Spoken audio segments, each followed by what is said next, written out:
How many of you know that we live in a time that everyone is overwhelmed, burnt out, and stressed out? So how do you manage stress?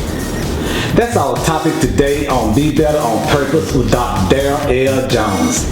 I will bless the Lord at all times, and His praise shall continually be in my mouth. My soul shall make its boast in the Lord, and the humble shall hear of it and be glad. Oh, magnify the Lord with me, and let us exalt God's name together, for this is the day that the Lord has made. Let us rejoice and be glad in it.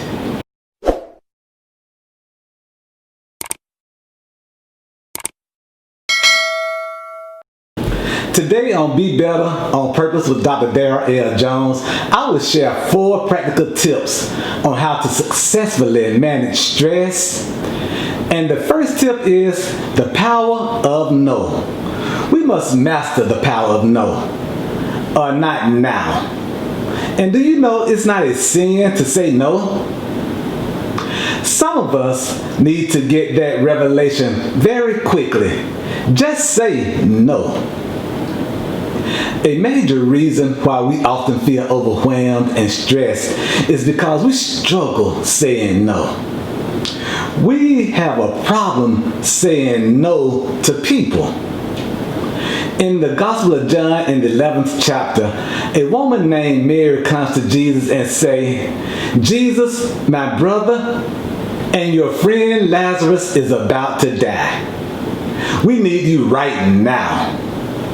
And the Bible tells us that when Jesus heard that Lazarus was sick, he stayed where he was 2 more days.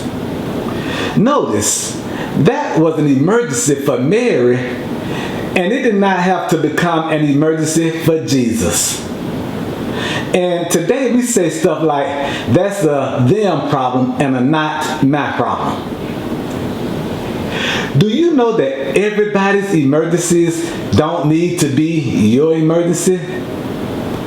Because oftentimes we allow other people's deadlines to dictate our schedules, and we struggle to say no or not now because we are often driven by our intense desire to gain the approval of people. Next, be clear on your purpose and your priorities. Do you know that when you are not clear on your purpose, what ends up happening is that you get pulled in 100 different directions, and none of which are related to your purpose or your priorities. In the Gospel of Mark, in the 1st chapter, Jesus is healing people and casting out demons left and right. And one morning, he sneaks away to pray, and his disciples find him and say, "Everyone is looking for you." In other words, they wanted Jesus to heal them right now.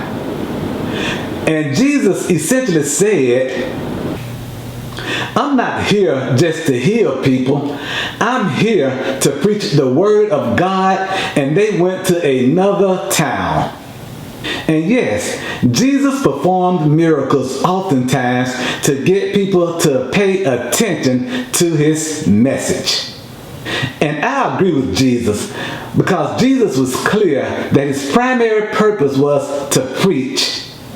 And the more you know your specific purpose, the more your life can be focused in one direction. I remember a lot of times, one of the first things I like to do when I'm on a job is to look at the job description. Because on the job description, it'll tell you primary responsibilities include blank, blank, blank, and other duties as required. Now, if you're like me, some people think that I was a little bit over the top, but I stress the primary responsibilities. And I did the primary responsibilities with excellence. But all those other supplemental responsibilities and other duties as directed by someone, I didn't really care that much for those, and those didn't get my ultimate attention. And some people might have got offended by that because it might have been important to them, but the primary responsibility is what was important to me. And yes, the other responsibilities were important, but not near as important as the primary responsibilities. So I want you to make a list of your top 3 priorities and then access how much of your life is spent accomplishing your top 3 priorities. If it's not much, then you will quickly experience burnout. You will feel out of control, which naturally creates stress. Next, identify your help. One of the major reasons why many of us are so stressed out, burnt out, is because we don't tap into the help that we have around us. In Matthew, in the 14th chapter, the disciples are like, there's too many to feed. We need to send them away.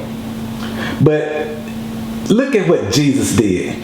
Instead of Jesus trying to feed over 5,000 people himself, even though we know he could have, Jesus says, don't send them away. You feed them. I understand that our natural instinct at times is to start feeding 5,000 instead of looking at ways other people can help us feed the 5,000. Because we don't trust people to do it as well as us, we will get stressed out, burnt out, and so upset at everybody else because we feel like we are doing it all by ourselves. And as a result, we end up not doing hardly anything very well at all. So I want you to identify the people God has placed around you that can lighten your load. Educate them, equip them, and then empower them. And I want to repeat that. You have to educate them, equip them, and then empower them. Or you can train them and then trust them to do it. So educate them, equip them, and then empower them, or train them and then trust them to do it. And my final point is schedule you some rest.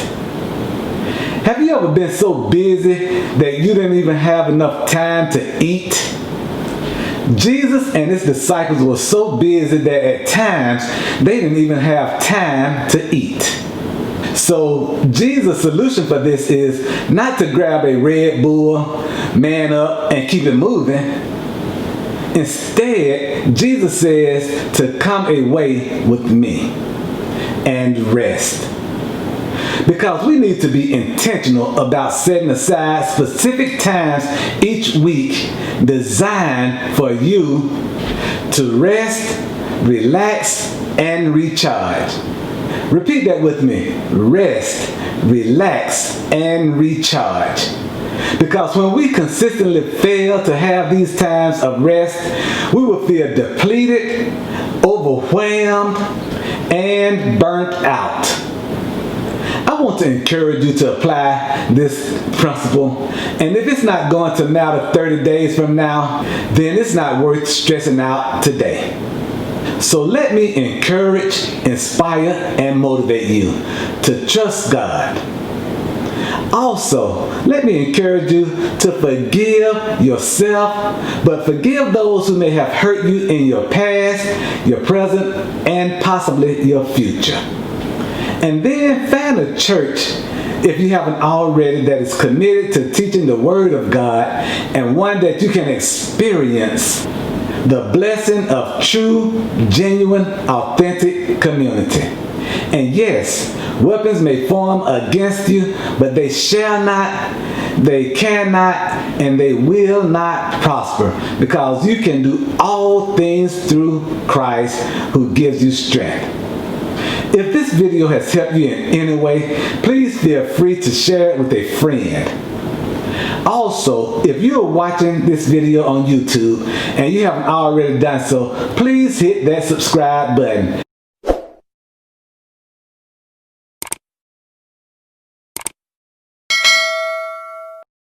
And hit that notification bell also, so you can be made aware of all the new video releases.